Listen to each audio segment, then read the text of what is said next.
ఎంతకాలం నీ కొడుకుల కోసం జీవిస్తావు? నీ కొడుకులు వాటి కోసం కాదు జీవించాల్సింది.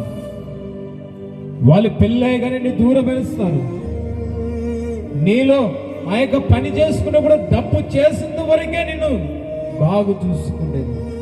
నీలో రోగం రాగానే మంచాల పడగానే ఎవరు ఎంచుకోరమ్మా? నువ్వు ప్రాణం ఇచ్చిన నీ యొక్క కొడుకే నిన్ను దూరపరుస్తాడు. మంచాల పడినంటే నిన్ను పట్టించుకోడు.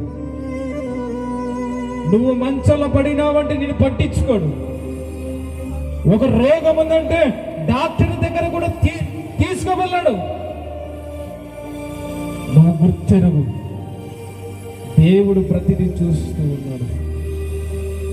ఆ బంధకాల నుంచి విడిపించాలంటే అందుకే అంటున్నాడు ఆయన, సమస్త జనులారా నా యొద్దకు రండి, మీకు నేడు విశ్రాంతి కలగజేస్తానంటున్నాడు.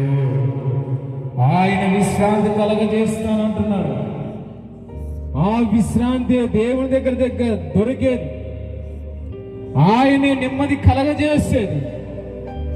నీవు ఇంకా ప్రశాంత లేకుండా బ్రతుకుతున్నావంటే నువ్వు ఇంకా పాపములో ఉన్నావని గుర్తెరుగు.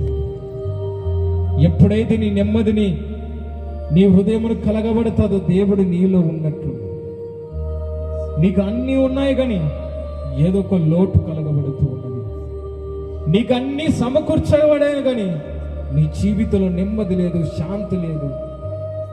గుర్తెరుగు. రాత్రి కాల సమయంలో ఆయన నీతోనే మాట్లాడే ప్రియ సహోదరి సహోదరా, నువ్వు అడుగుతూనే ఆయన మాట్లాడతాడు. ఆయన అడుగుతూనే ఆ పాపం నుంచి విడిపించగలుగుతాడు. ఆయన దినాన్ని చెప్పబడిన ఆయన రాకడ ఏ విధంగా వస్తాడో చెప్పబడి ఉన్నాడు.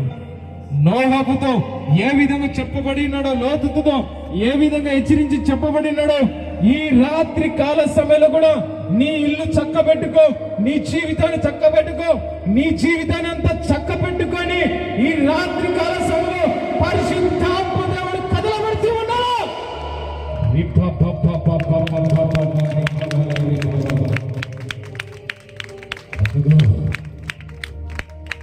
బంధకాల నుంచి విడిపించగలుగుతాడు. నువ్వు అడుగు.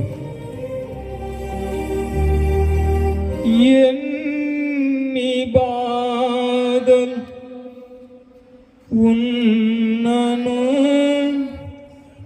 ఈ